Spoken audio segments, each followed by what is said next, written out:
My mom refuses to take care of me after I give birth, and my dad doesn't love me, so I'm refusing to take care of them in their older years and disowning them.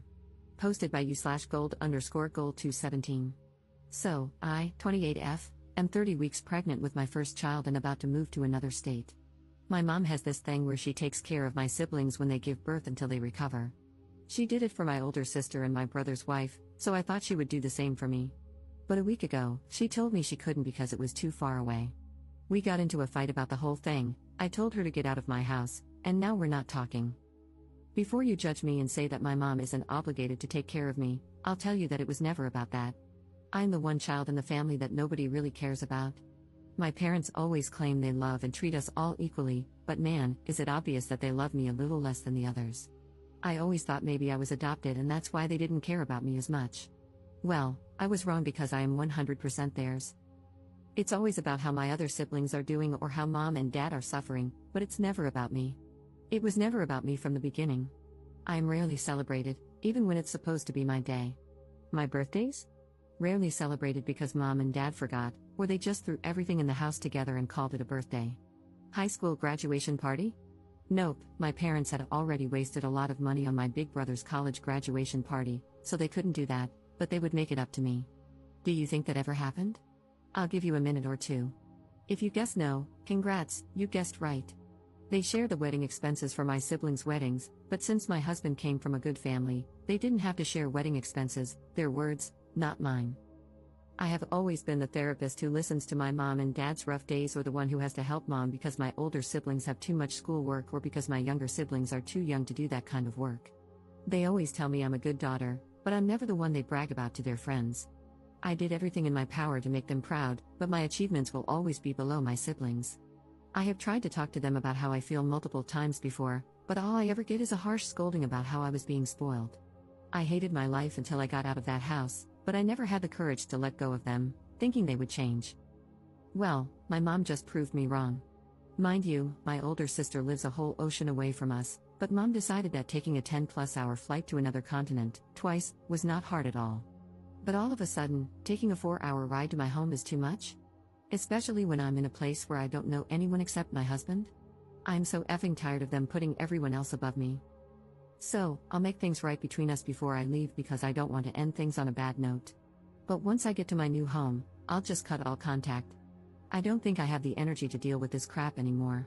Besides, I have my lovely husband with me, so I'll be alright and build myself a new family where I am truly appreciated and loved for who I am.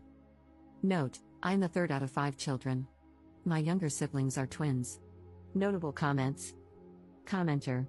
Not the jerk, I know exactly how you feel about being the invisible kid. According to my parents, I was the only planned child, 2-year older brother, 6-year younger sister. Well, I have always been subjected to middle child syndrome, look it up. I have only ever been good enough when they needed money. I have student debt just to keep food on the table and a roof over our heads. Sadly, I cannot go no contact as I need to live with them, not great when you're 38. I cannot afford to live on my own here. Go no contact, or low at first, with your parents, as they do not care about you. Believe it from someone who has been there for 10 years longer than you. It's terrible, but once you accept it, your mental health will get better. Just remember that you should never be available if any of your family members, those who do not care about you, ever need help or need to be taken care of. Good luck with the upcoming birth, and make sure you and your husband enjoy this new chapter in your life. Commenter 2. Not the jerk, tell her you can't keep in touch, it is too far away. Update 3 months later. Hello, first, I would like to thank everyone for their kind advice. I was honestly shocked when I saw all of these messages. I really appreciate it. A lot has happened since my last post. I tried to call my parents, but they had blocked me, and I couldn't reach them. Still, I was determined to get the closure that the younger version of me wanted. So, I called my older brother and asked if we could meet up and talk about the situation. He told me that he wouldn't meet up with me after what I had done to our mother and berated me, saying that I was an ungrateful person and that mom was under a lot of stress and pain because of me. I told him that it wasn't fair for him to just assume I was the villain and that he couldn't even understand my point of view because they didn't treat him the way they treated me my whole life. He knew they treated me like their personal chef, maid, and therapist for years, yet they couldn't even give me the love and attention I wanted just once in my whole damn life. He basically screamed at me through the phone, calling me a piece of trash for saying that, insisting that mom and dad treated us all equally, and claiming I was just a damn narcissist who can't think about anyone but myself.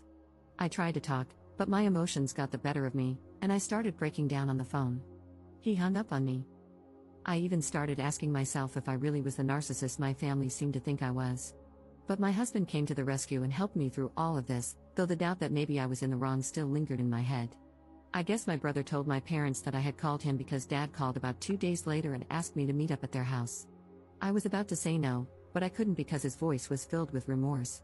So, I thought that maybe, just maybe, we could get past the whole thing, and I could drop the thought of cutting contact, even if Mom didn't want to help out. After about 3 days of talking to my dad, my husband and I went to their house to talk. I thought it was going to be just me, my husband, and my parents, but they had also invited my brother and his wife. As soon as we sat down, my dad started talking about how disappointed he was in me and how things shouldn't have led to this. I told him he was right, things shouldn't have escalated to this point, but I had assumed that since Mom helped take care of my sister and my brother's wife, she would do the same for me. Instead, she just favored everyone else over me, and it was frustrating. I told them how I had felt for years and shared everything I had said to you all. But they all acted like they didn't care, which honestly hurt like hell. At that moment, I knew I didn't mean anything to them, so why was I fighting to be part of a family that didn't want me? My husband was about to speak, but I told him not to. Everyone gave their opinions, basically blaming me. Then Dad asked if I wanted to say anything to Mom. I told her that I was sorry because I didn't want any bad blood between us before I closed this chapter and moved on with my life, but she didn't say anything back. Dad said we needed some time to cool off and set some boundaries, and I guess that was it between us. Over the next 2 weeks, we packed up and left the state. I didn't tell anyone where my new house was. Only after I had arrived and settled down did I write a long message explaining everything they had done and how I felt. At the end of the message, I told them I was completely cutting contact with my parents and older brother. I changed my phone number and blocked all of my family on social media. And you know what? My life has never been this peaceful in a long time. I'm happy with everything, and my baby will arrive any day now. It is honestly stressful, but I love it so much. We even hired a helper around the house, because why not? Now my days consist of sleeping, taking walks, eating some more, dealing with back and hip pains, and repeating the cycle, which honestly isn't that bad. Thank you for reading.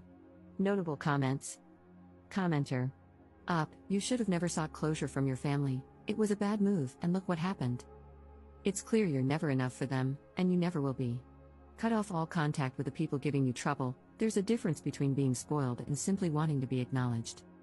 You're a wife and soon a mother. Your husband and your child are your number one priority and will always come first. You don't need your parents or your siblings, and your child especially doesn't need aunts, uncles, and grandparents who would honestly treat them just like they treat you. This is the start of a new chapter in your life. If they ever reach out to you, do not respond, as I'm positive they're only doing so for some ulterior motive, like resources. Don't give them a chance. I wish you and your new family well. Commenter 2. Don't even bother writing the letter. Make a fresh start, and do not contact them. Get off social media, do not post pictures of your child on it. Do not answer the phone when they call, do nothing. Don't give them the satisfaction of having something more to throw in your face. Just go, live well, because that is the best revenge.